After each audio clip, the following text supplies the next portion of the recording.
One of the ways to determine who we want to have in our lives and what kinds of things we want to do in our lives is by what gives us energy versus what drains us. If people, activities, and things drain you, then spend less time with them, or maybe no time. And if there are activities, people, and things that give you energy, spend more time there. If you want to change the balance between things that energize you and things that drain you, it's probably going to be more effective if you start by expanding the people, activities, and things that give you energy. By just doing that, you will automatically have less time to spend with people, activities, and things that drain you. Hi, I'm Barb Nangle. I want to welcome you to my podcast, Fragmented to Whole, Life Lessons from 12-Step Recovery, where I help people heal their emotional, psychological, and spiritual wounds and make deep, lasting changes in their lives. I'm the founder and CEO of Higher Power Coaching and Consulting. I'm a boundaries coach who specializes in helping women who are focused on what others are thinking and doing and neglect themselves in the process. And I have coached hundreds of people on how to build healthy boundaries using my exclusive Build framework. On this podcast, I share my experience, strength, and hope from recovery.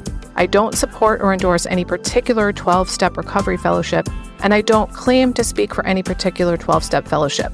I also don't believe that 12-step recovery is the only way to recover. You might need additional help. I'm an avid beachcomber who collects sea glass, shells, wood, and stones. I am a formerly closeted fan of the Hallmark Channel, especially the Christmas movies. Hello, Christmas in July. I wear fingerless gloves from September to June because my hands are always cold, so I have about 15 pairs. And I get a huge kick out of counting how many days, weeks, and months there are until my birthday or Christmas at completely random times of the year. My hope is that you'll find my words concretely helpful in improving your life, whether you're in recovery or not. If you like what you've heard on this episode, please screenshot it and share it on your social media and tag me at Higher Power Coaching.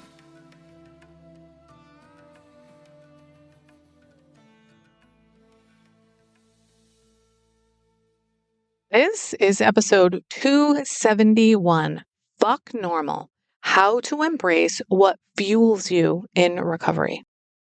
Before I get into that, I recently had a meeting with my podcast manager who gave me some really awesome news about my podcast. And I want to thank each and every one of you for listening. I'm also going to ask you a couple favors, but first, the good news. According to the podcast search engine Listen Notes, I am in the top 1.5% globally for podcasts. I was like, holy shit. So I want to do a shout out to my podcast manager, Alicia Galati at Galati Media. Actually, having just fumbled that, I want to say this thing. For the first year, every time I would type her last name, Galati, I would type it Galactic. And that's kind of funny because she's a huge Star Wars fan. So, of course, I was like, hey, by the way, I keep mistyping your name as Galactic, which is totally appropriate. Anyway, Alicia Galati, Galati Media, she's amazing. If you have been thinking of podcasting, you have got to listen to her podcasts. She has one that's called Listeners to Leads, and another new one that's only 10-minute episodes called Successful Podcasting Unlocked. I put a link to that page on her site so you can check out both of them in the show notes. Anyway, she shared with me that news that according to Listen Notes, I'm in the top 1.5% globally for podcasts. Now, there are many other podcasts that have way more downloads than I do, but the score is made up of a variety of things. Unfortunately, I don't know what all those things are. I tried to look up precisely how they calculate that figure, but they don't share it. I know that it's things like consistency, which I've got locked down because I've been doing a weekly podcast for over 5 years. So I definitely get points for that.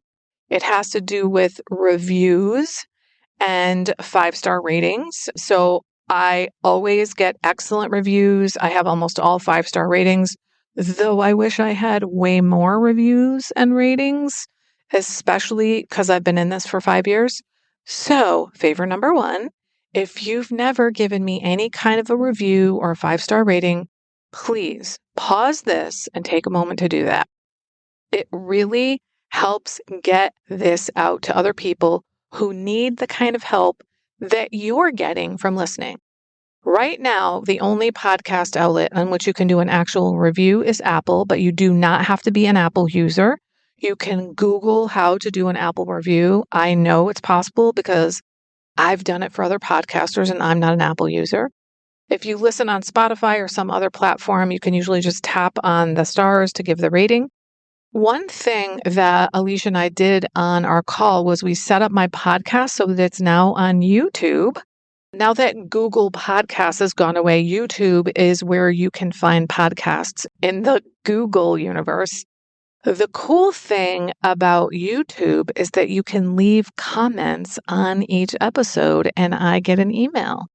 In addition to all this good news, I asked Alicia about something I noticed in my podcast data, which bothered me. And that is, in the last 3 to 4 months, my downloads per month have gone way down. So I wanted to know, is it just me or is this a general industry trend? And she said, yep, it's a trend. Because what happened is Apple has changed the way they categorize downloads. I don't really know the details. I don't really care, but I do want to get those numbers back up. So here's where the second favor comes in. I would love it if you would share your favorite episode of my podcast with someone and ask them to listen. Now, if every single one of you did that, it would massively impact my downloads. So don't think, oh, I don't need to do that. Someone else will. You are the someone else. It will really help me get those numbers back up. And the number one way I get clients is through my podcast. So the more people I have listening, the more clients I have and the more free shit I can create so that people who don't have the money to pay for my coaching can at least take advantage of my free shit. I get quite a bit of feedback about my very unique perspective, my way of thinking and talking about things. And it's clear there are plenty more people out there in the world who could use my unique perspective for their healing. So please do me and them a favor and share your favorite episode with somebody you think will listen. All right, on to the topic at hand. This came up from some recovery outreach calls I had where we talked about not knowing what normal is and about self-care. So a newcomer said, I reach out to other people for support, but I'm not really sure what normal is in terms of like how much outreach to do. And I said, you know what? Fuck normal. It doesn't matter what normal is for other people. What matters is what works for you. Now, earlier in my conversation with her, I shared something with her that I want to refer to here because I think it helps bolster my argument that the way other people do stuff doesn't really matter. What matters is what works for us. What I'd said earlier in the convo was that one of the ways to determine who we want to have in our lives and what kinds of things we want to do in our lives is by what gives us energy versus what drains us. If people, activities, and things drain you, then spend less time with them, or maybe no time. And if there are activities, people, and things that give you energy, spend more time there. If you want to change the balance between things that energize you and things that drain you, it's probably going to be more effective if you start by expanding the people, activities, and things that give you energy. By just doing that, you will automatically have less time to spend with people, activities, and things that drain you. If you use the drain versus energize thingy as the measure for your life, it doesn't matter what's normal for other people because what energizes you might drain me and vice versa.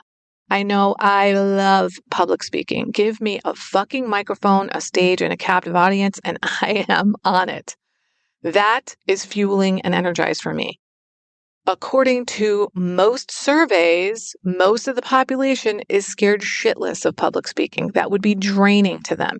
So it doesn't matter what other people think is normal. In fact, there is no normal. When you get to know people, you eventually realize everybody's weird. There's no such thing as normal. There might be an average for something like outreach calls, which would be like a mathematical calculation based on number of people making outreach calls, the number of calls they all make combined, divided by the total number of people making those calls. But who cares about that average number? Because what matters is what happens on those calls. So the number of calls people make is fucking meaningless. And almost nobody's ever going to be at that exact number of average calls anyway. So what matters is what works for you. Another thing that came up during my outreach calls recently was someone said, I realized that rather than taking care of myself, I reach out to other people to find out if I'm okay or to tell me what's okay. And I said, well, the fact that you're in ACA means you're very likely a codependent. So this makes total sense because codependents are constantly focused outside themselves. So you're reaching out to find out whether you're okay because that's what we do as codependents. That's what we do as adult children. We focus externally for meaning and validation. What we want to do is start turning our attention inward. Most of us don't do that because we're scared of what we'll find if we look inward. Real change comes from within. So we must focus our attention and energy on ourselves if we really want to make changes. Where your attention goes, your energy follows. So if you put your attention inward, your energy will be focused inwardly and you can start doing the internal work you need to do to make the changes you're seeking. And because you're pointing the energy there, that will give you the power to actually make those changes. If you're constantly paying attention to everybody and everything going on around you, your energy is going out there and it is depleting you. When we don't take care of ourselves and end up depleted, we frequently do something to compensate. That could be drinking, drugging, eating, sexing, gambling, and all that kind of stuff. It could be that we're doing the codependent thing where we're addicted to people and relationships and that sort of thing. Often we're looking to someone or something else to meet our needs. And we often do it in a sort of sideways way, that is through dishonesty and manipulation. Thinking through this really helps me understand why the phrase, let go of your expectations of others and meet your own needs, was such a game changer for me because I constantly wanted other people to meet my needs, but I wasn't aware of that. So I had all these sideways ways of getting people to try to meet my needs, like manipulating into doing things for me, manipulating them into doing things for me, lying to people to get their approval or so they wouldn't reject me. And I've really learned to meet most of my own needs. I do have an episode about letting go of your expectations of others and meeting your own needs, which is also linked in the show notes. When it comes to taking care of yourself, one of the most important things I do is give myself affirmation. I don't seek it from other people. It's like a bonus when I get it from other people. I tell myself good and positive things. Now, when I started doing it, I didn't mean it. I did not mean what I was saying to myself, but that didn't matter because it was better than all the nasty shit I was saying to myself. Because literally, your thoughts determine your life. A negative mind will never give you a positive life. If you walk around thinking, I'm going to fail, I'm going to fail, I'm going to fail, the chances of you succeeding are extremely low. If you change the script that's playing in the background of your mind, it's going to make all the difference in the world. So affirming myself is one of the most important ways I can take care of myself. Because when I started doing that, I stopped trying to get other people's affirmation or approval. Now, don't get me wrong. I want people's approval, but I don't need it the way that I used to need it because I approve of me. I affirm me. I heard someone say this last year. It's fine to seek other people's approval, but only if you have your own approval first. I love that. If I'm doing something to get your approval, but it violates my own approval of myself, then that's not what I'm going to do. But if I do something to get your approval and I feel good about it, then that's fine. One way you can come to approve of yourself is to start doing things that give you energy, which are typically things that also bring us joy. You deserve joy. If you don't think you deserve joy or deserve happiness, or maybe you don't even think you deserve to be alive, I want you to ask yourself, whose permission do I need to feel deserving? Who gets to decide to do that? Now, I don't care what the answer is, but I think the answer should be Barb Nangle. Because here's what Barb Nangle has to say. She says, by the mere fact of being born, you deserve happiness, you deserve joy, you deserve fulfillment, you deserve affirmation, you deserve love, you deserve connection, you deserve healing. You deserve to be here, and you don't have to do anything, you don't have to change anything. There's nothing you can do, and there's nothing you can stop doing that's going to make you more or less deserving. It costs the average professional woman $20,500 per year to keep saying yes when she really wants to say no and neglecting herself because she's so focused on others. Here's how I know. I went to AI for help, and it told me to include time spent on unwanted tasks, opportunity costs, and the cost to their health and well-being in figuring this out. So here are the numbers it gave me. Time spent on unwanted tasks was assumed to be 5 hours per week, and the average professional women's salary is $103,000 per year. So that's a total of $12,500 per year. Opportunity costs are what these women potentially miss in career advancement, skill development, bonuses, etc. That's assumed at $5,000. Health and well-being includes increased medical expenses of $1,000 due to stress and self-neglect, and $2,000 due to decreased productivity because of burnout. So, if you want an extra $20,500 per year, you've got to stop saying yes and neglecting yourself. So if that's you or the women in your organization, please contact me, barb@higherpowercc.com, for either private coaching, trainings, or keynote speeches.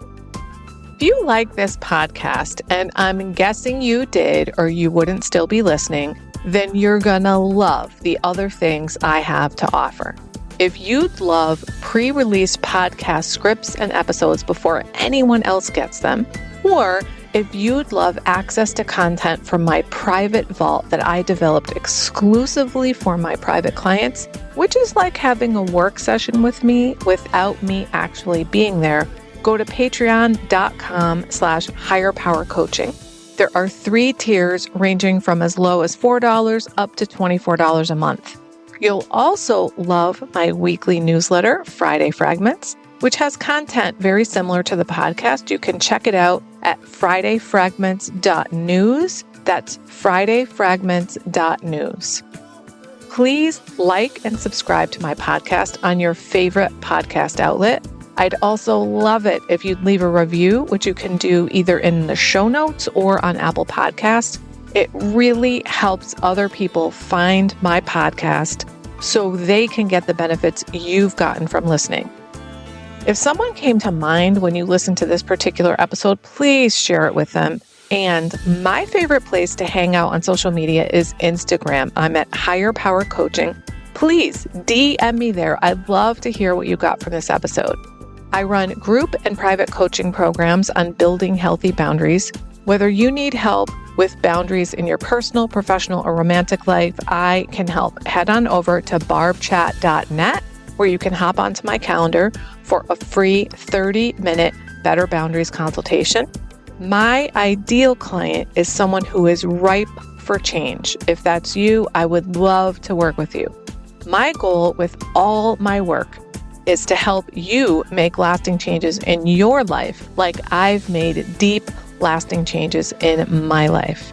Remember, it's never too late to recover. No one is beyond hope, and healing is possible. Thanks for listening.